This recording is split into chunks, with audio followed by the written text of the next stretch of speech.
Welcome back to Omnifactory. Today we're going to get started into, I think, this rather large machine that we haven't made one of before, which is the blast furnace. Yes, and it is in the quest chain here.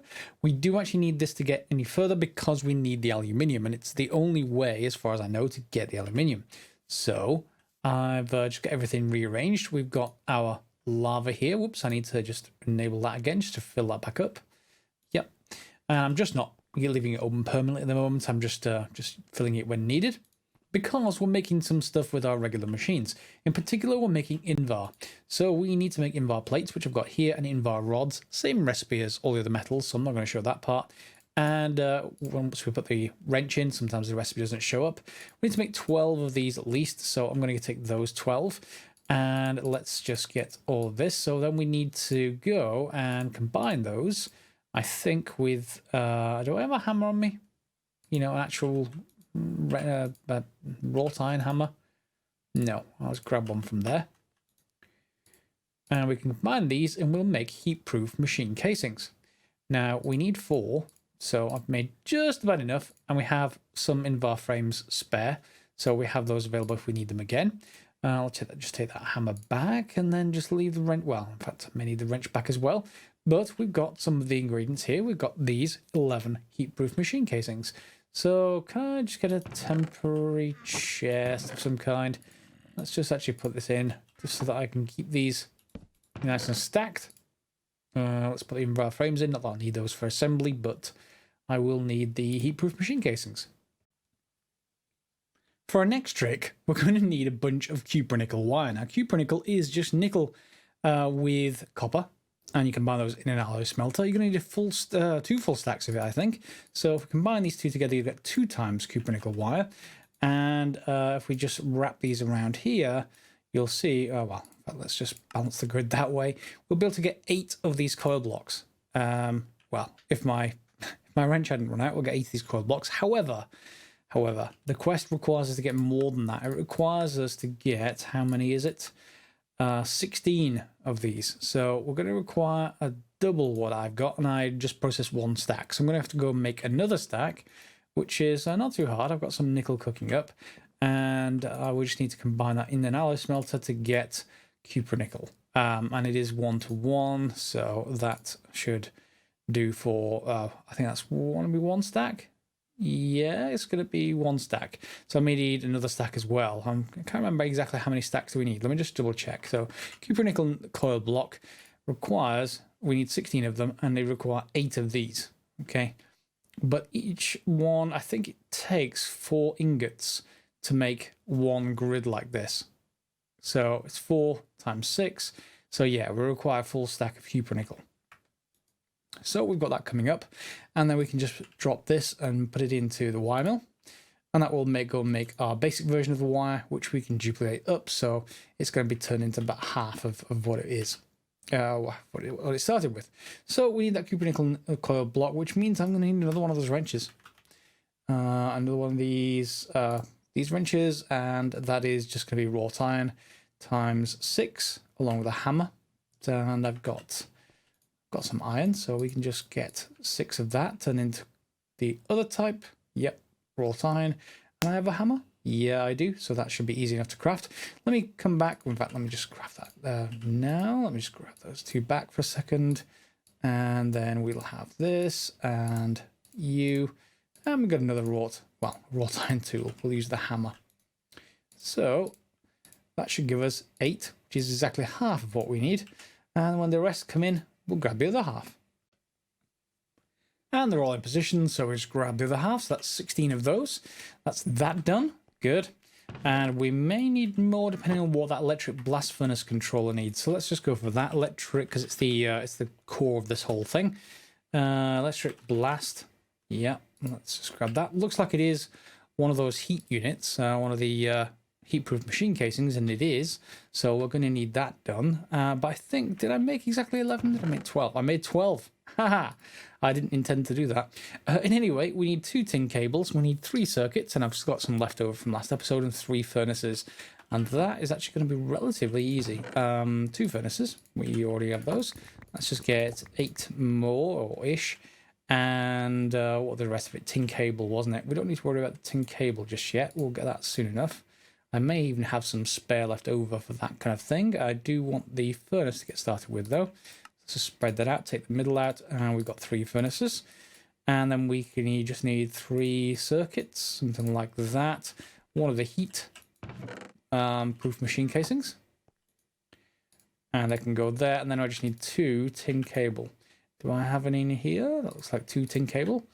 Did not do that on purpose, but I will take it. And there is the electric blast furnace controller. In there you go. And now we just need a bunch of more generic sort of things. An input bus, an output bus, and 3 hatches. Now, if I remember rightly, they all, or at least the hatches, are all going to need LV machine casings. So I'm going to have to go into, where are you, in here, and make a bunch of wrought iron. Because if we want an LV machine hull, I'm going to need 8, 9, 10, 11 wrought iron plates, plus lots of tin cable, you know, and we'll be getting going with that. And that's per one of these, so I better actually just cook up this iron, because we're going to need it. Okay, so let's just check what the input and output bus is going to actually require. So bus. Input bus is also an LV machine hull, as is the output bus. And they all have like a common item along with them to make the various different items, the output items. This one is just a couple of chests, but in the case of the hatches, it's glass, I think, in some cases. So let's have a look. So fluid input and output is both glass, and then energy input hatch is just tin cable. So yeah, it's mainly just the LV machine hulls, which means what we can probably do is just buy ourselves a little bit more iron with this. And in fact, I may even need more than that. Let's just grab some more Omni coins, and we'll just go and buy ourselves more iron ore. We've got plenty of excess coins, and we get 100 for this particular quest on having all these items. So getting those back would be cool and quite easy. And there's another 32. We'll just cook it up. So up you go, iron ore. And I want to make sure that we've got plenty of fuel, which we do. I'm even considering having another one of these furnaces, but yeah, it's pretty fast as is. Right, and that all needs to go into the compressor pretty much, because we want plates more than anything else. I'll go and work out how many plates we need. In fact, hang on, let me just check. In the beginning, we need this, so we need 5 of these things, which means if it was 11 for each, so we need 55 plates, or a full stack, or well, pretty much a full stack of iron converted. And then we'll also need probably 10 tin cable. So we're going to need some tin from somewhere. Did I leave any left in any of these? Tin, yes. So can we actually get cable out of this? Not on this particular one, but I probably have it in one of the others. Would be nice if I had tin cable. I can just put that in the wire mill. Okay, so let's just drop a little bit there. And in fact, I may even need only half of this, because it's going to convert up into double. Yeah, exactly. So let's wait for that to finish. I'll wrap that in insulation, and we'll get ready for the final crafting. So the plates are being made up, and while we're doing that, we can just go and make a few of these casings. So that's one of those and one of these. So we're up to 3 already. And yeah, let's just see which ones we can make easily. So why don't we make the hatches first? And oops, I've already got that switch working. So hatches, we want, which ones is it? It's going to be the energy input, and then we want fluid input and output. So input and output. So that is just one of you. Make sure I don't do this the wrong way around. And fluid output. Good, one of you. And then we just want a chest, I think, for one of the others. So fluid input, fluid output, and energy input. Or is energy output? Energy input. Okay. Energy input hatch is just another tin cable. So let's just actually fix that with some tin. I think I've got some in here to make a little bit more. Where's my tin gone? There it is. Just a little bit more tin cable, please. One batch. And go. Tin cable can go in there. We'll make a little bit more. Fine, and then that can just combine with an LV machine hull. Ooh, is that not the recipe? Maybe it needs to be in 3x3. which is annoying when the other ones didn't, but okay, fine. Energy input hatch it is. And we should have that. Oh, we need 2 of them. Okay, so I'm going to need another machine hub casing. I'm going to need even more wrought iron. Ah, well, can't have everything. Let's just put that in there. And we'll go and make another LV machine casing, and therefore an LV machine hull. Yep. And in fact, do we have enough for another one? We do. So I have 2, which means I'm 1 short. So I'm going to need a little bit more tin and everything else. But I should be able to just go and make another one of these. Whoops, in the middle. Okay. And then I just input and output buses. And they just need chest and 2 more of those LV machine hulls. Which I've only got 1. So I just need a little bit more wrought iron. Back in a second. And there is our 1 input bus, and if we swap them around, we should get an output bus. Yes, and that should be everything for that quest. Yes, and we get 100 Omnicoin, which is more important to get all that Omnicoin back that I spent buying all the iron and nickel. All right, that can go back in there, resource everything. Yeah, 3.5 stacks, more than good enough. So it says, there's a diagram of how to build the EBF in JEI. Really? Electric Blast Furnace? Is there an entry for the whole furnace? Multi-block pattern. There is. Good. I quite like that. So, does it show you each layer? No, those are tiers. Ah, it does show you each layer. And can you rotate vertically? No, that's slightly annoying. However, controller, output bus, input bus on either side, then a fluid input hatch on the left, and an energy input hatch at the back. All the hatches look like they're 2D shapes on top of what is the heat-proof machine casing. Unless they're 3D shapes, but they look the wrong effect for that kind of thing. In any case, layer 2 of it is the coils, layer 3 is coils, and layer 4 is heat-proof machine casing. So yeah, maybe they are, since we've only got 11 of those spare, then layer 1 must be, let's see, 1, 2, 3 in the middle. So yeah, that's got to be those. So we should be able to craft this into a shape now. So let's just grab these bits and pieces, and we can put it outside for now, mainly because I've got access to this right here, which happens to be a water source. So let's put down our bottom layer. So heat proof in the middle. We want a controller on the front. We want an input bus on the left hand side, and we want an output bus on the right hand side. So input bus, output bus, and then it said, I think the fluid input hatch was on this side, which is slightly unfortunate given that's over there. We could move it around, I suppose, but I can always run cable underneath to that, or build another one of those, of course, underneath this side. And that means fluid input hatch. Is that right? Let's take a look again. Fluid input hatch and fluid input hatch. Why are the 2 input hatches? Did the quest have 2 fluid input hatches? No, we'd have 1 input and output. Is that broken? Well, I hope not. Let's put it down. Let's see if it assembles. Fluid input, fluid output. And then what was on the back? I think it was the energy hatch on the back, of which there was 1. And then we just want heat proof. Then we just want our cupronickel and heat proof forming everything else. So cupronickel, we're going to just build this up here. And given we've got 16 of this, it must have a hole in the center, I think. Given this is a blast furnace, having a hole in the center seems to be a good idea. And 1 short. I have an energy input hatch. Where is the other input hatch going? Is it on the top? Am I missing something? Probably am, knowing me. Okay, yes. Is the one on the back? No. What's going on here?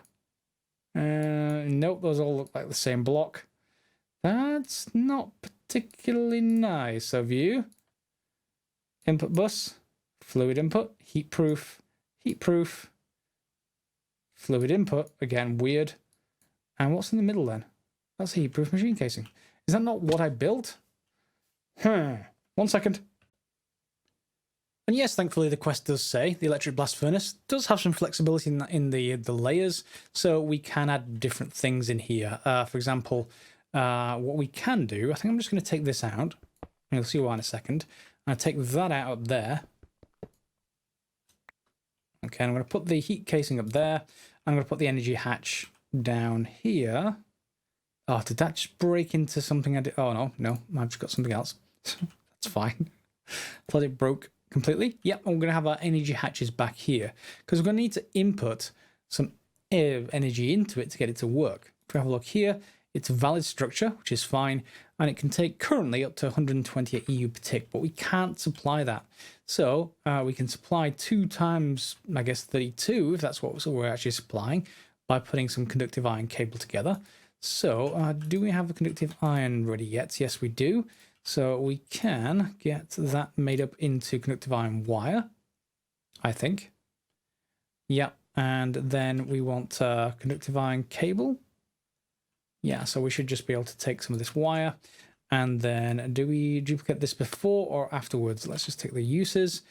We're going to get conductive iron cable, and then we can convert that up into 2 times and 4 times. So we want the insulation first, and that will be straightforward. So let's just get that done. And then we can just duplicate, well, not duplicate, but halve, unfortunately.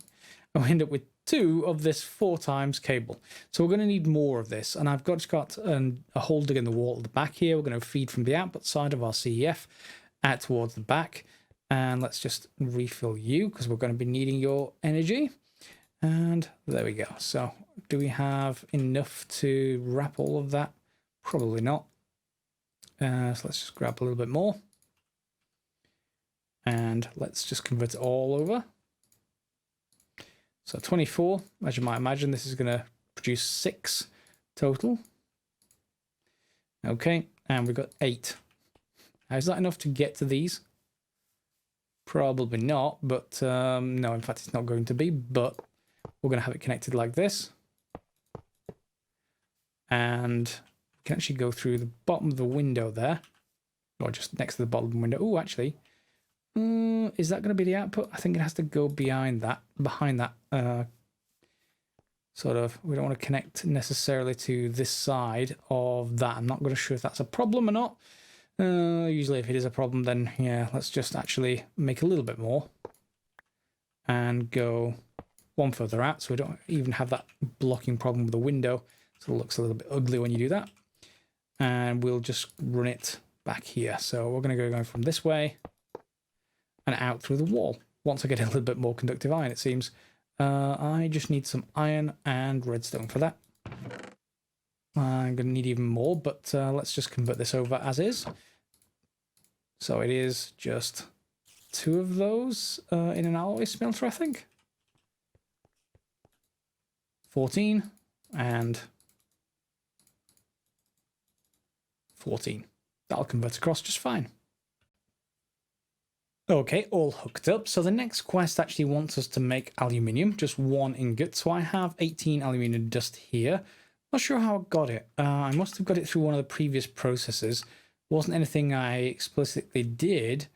We could get it through pulverization, centrifuge, could be electrolyzer, but I certainly got it accidentally, if so. Anyway, and we have an input bus and an output bus, and these are items. So the problem I saw on the wiki about Gregtech's Electric Blast Furnace was that if it runs out of power when it's midway through, it destroys items. So I'm not going to stuff a whole bunch of stuff in here until I know whether it's actually working. It says running perfectly, so good. And hopefully, well, let's go and see how much power this is actually using up. Is it rapidly draining? It is rapidly draining on all batteries simultaneously. So yeah, this thing is done, and we have 1 aluminium ingot. Good. Only 5 Omni coins for that. And it leads on to another giant machine. Well, that's not another giant machine. That's MV machine holes. So that takes us into the next tier of Gregtech. MV, that is. So your first MV hull is as good a place as any to consider yourself graduated from LV. Well, maybe we'll say that for another episode. He does, however, let us head towards energetic alloy. So that's NRIO stuff. And then auxiliary transmission coils, which I think make the things more efficient, if I remember rightly. And energetic alloy energy circuits, that's the upgrade from our red version, etc. What I'm more excited about, to be honest, rather than just random MV machine holes, is I think Planet Logistics actually requires aluminium. It does. Aluminium plate. So we now can make aluminium plate, and we have circuits. Do we have everything else we need, though? Because that's MV emitter, and that's going to need processors, but we can already make processors. There's nothing MV about those, other than, you know, the combinations of our primitive circuits and diodes. And diodes is gallium and tin, which we've already done before. Sensor MV is, again, ooh, hang on. No, that's also primitive. That's fine. And aluminium. So everything in here is aluminium or tiers that we already have to get an ME drive. So the driver is okay. How about like a 1K storage? Just something simple to get us out of chests. So we need red alloy plate. We can already do that, and electronic circuits. One of the first things we're going to have to automate, by the way, has to be electronic circuits. It's just the number of these we're actually going to need is it boggles the mind. So that's going to be that. Terminals. So how about crafting terminals? ME crafting terminal is calculation processor, as you might imagine. That requires circuits. Okay, so we don't need the normal ingredient in the middle. We just need a new one. And then printed calculation. How about the inscriber press? That needs block of aluminium blue lens. Well, hang on.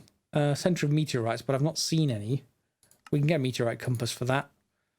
Or we can make a blue lens in an autoclave. And an autoclave is another machine that we can actually do. And there is some gems here.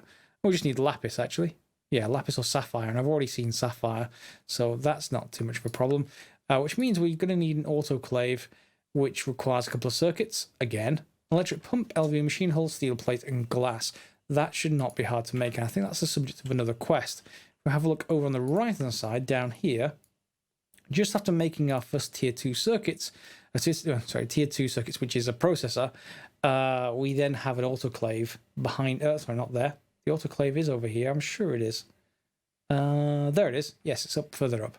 So charging quartz, that's the charging thing to turn regular quartz into charged quartz, and then into the autoclave. So this is clearly the route that's heading us towards AE2 and getting away from chest. It's not so much chest that I mind, because we can replace chest with storage drawers really easily and put a storage drawer controller together.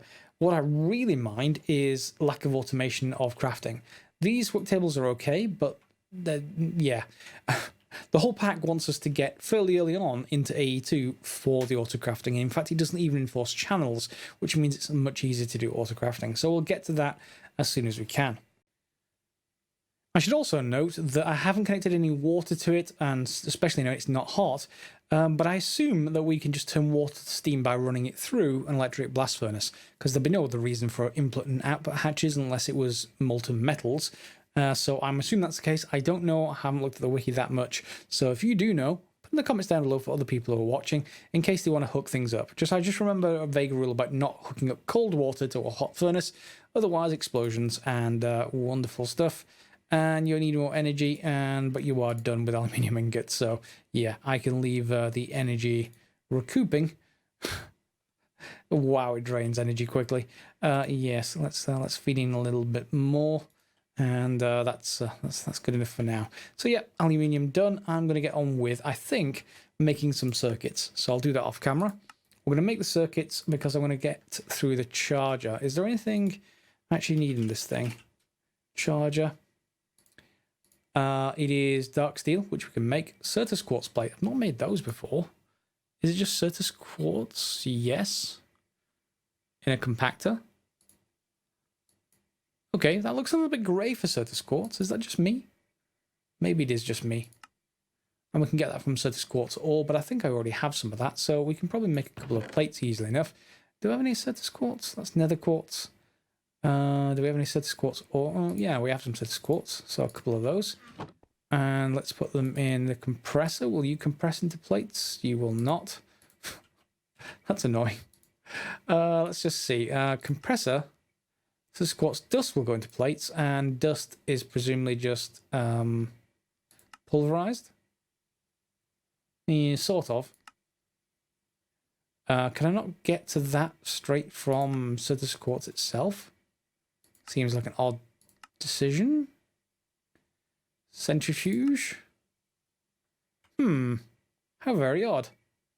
Okay, let me look at it the other way around and let's see if I can find a recipe to get those plates. We can just put them through the pulverizer into Certus quartz dust, and that should turn them into plates, which we can then use. I probably don't have dark steel because it requires obsidian, of which I only have like a small amount. So I don't have infinite lava yet. We just have easily accessible lava. So we can just bucket a few buckets into our fluid solidifier, which is around here. And yeah, that will just make me a few pieces of obsidian. It'd be nice if I could just bucket it into the front of the machine rather than actually do anything else. But yeah, I'll let it off. There we go. And that's going to make us some obsidian. Hopefully that doesn't need... Why does this even need power? It's just a solidifier. It just cools, surely. Yes, I'm just being picky. I know. All right, and there are our 2 plates. So I'm going to go make the rest of that dark steel. And if you come back, we should be then ready to make the charger, which will then let us convert Certus quartz over into charged Certus quartz, etc., etc. And of course, we should be able to use the... I think the charger may well accept RF. If not, we'll need an energy acceptor, but I thought it did accept RF. Anyway, we'll find out. And there's the last plate coming out. I needed 5, not 4, unfortunately, so need to make an extra 1. And we have the charger. So apply energy 62. Can we just pop you down? Are you going to charge? Yes, you automatically convert RF to AE, which is AE2's power system, as you might imagine, obviously with the name. And that will then let us very slowly change one thing into another. So if we want to do that more automated, you probably feed in with hoppers and feed out again, if I remember rightly. But if not, then we'll figure out something. You can also extract using EnderIO's conduit system. And that then, well, we can take another 5 Omni coins, I guess. But it will then let us get to the Autoclave Quest. So you need Autoclave for many recipes involving gems. Certus quartz crystals are made here. Okay, so we're going to have to make those. So basic autoclave is the next thing to actually do. Basic autoclave. And in here, well, at least that's not dark steel. I was expecting steel. It needs 2 circuits, which I've got in my inventory. And needs a pump, which I don't have in my inventory. And it's going to need bits and pieces like an electric pump, which comes from an electric motor. So yeah, let me just craft all that stuff that you've seen before. And here's our autoclave. So it's on the end of our string of machines, and it'll take in something and produce something else. In this case, however, I'm going to be able to... I think I cooked up some sapphire, yes, from sapphire ore. So here's what the ore looks like, right there. And there's other things as well, green sapphires and all kinds of other stuff you can find around underneath the ground. In this case, however, we can convert this over into a blue lens just by putting it in there and getting some energy. Is that not enough? I thought, oh, hang on, we need some water as well. And that should be enough. So let's just see. Can we grab water using a bucket and that infinite water source? If not, I've got some water around elsewhere. No, I have some upstairs. I don't have... Oh, hang on. Yep. I don't know why I have just one there rather than an infinite pool, but, you know, I have one. And let's see if the autoclave will now work. So, water. And that looks like it's going to convert over into the blue lens, which, of course, we'll need later on for laser engraving. So it's nice to be able to have one of that quite early. There we go. So now we have a bit more progress. What do we need for the Certus quartz again? So Certus quartz, we want the charged version, I guess. Yep, charged. That's going to go through the charger, so we want the Certus quartz crystal. Again, it's an autoclave recipe, so we can just get Certus quartz and go straight to the Certus quartz that we know and love, the bluish kind, with water. So we should probably craft another one of those infinite water source blocks and put it on top of here if it automatically pushes. As long as it's water every time, that is, that will work fine. In fact, we're not even using this steam dynamo anymore, at least for the moment. So let me just move this. And will that actually work? Because if so, I'll just craft another one. Yes, it will. Good. Yeah, it's filling. That's fine. So we can now just get Certus quartz from in here. And let's just get 16 of it. And pop it in. How fast are you? You're quite fast. Yeah, that's not going to take up a lot of power and a lot of time. And then we can take this from here, go over here, and we can get charge Certus Quartz. Not sure how long it's going to actually take to charge, mind you. Or is it already charged? It is charged. Okay, so it just builds up to a complete buffer. And when you put it in, put something in, it actually charges quite fast. Good, I like it. So there's our Autoclave Quest. That's done. And it's leading into an energy acceptor. And we know what the energy acceptor is for. If you've used AE2 before, yep, you use that to feed into the AE2's network. Although in our case, the charger will accept RF just fine. Crystal growth chamber, also very useful. And we'll see how we get to for that, really. I think we're out of time, though, this episode. So next episode, we're going to get towards AE2 if we can. We can now do aluminium and anything else in the blast furnace that it will accept. We may need more power input than low voltage, but we can't really do much else at the moment. We only have cupronickel, and we only really have low voltage cable. However, that should change relatively quickly, and we should be good. So yeah, I quite enjoyed this episode. Got quite a bit done, and we got an autoclave for cutting gems. Why not? I guess, what's the laser engraver? Because that's the other thing that we actually need. And let me just check this out. Just so that precision laser engraver. Ooh, that's low voltage emitter. So we could still make that with quartzite. Not that I remember having that, but that seems to be just finding the ores. Okay, and brass rods. Can we even make brass? I mean, you'd expect us to be able to. Copper and zinc. And if we have zinc, then I suppose we should be able to. But I don't remember if we have zinc or not. So I need to go back and look at that. Regardless, that's the end of today's episode. If you enjoyed it, if you're following along and you've made your electric blast furnace, give it a thumbs up. Feel free to subscribe, share, and click on the bell if you want notifications. And we'll see you next time for some more Omnifactory. Thanks for watching.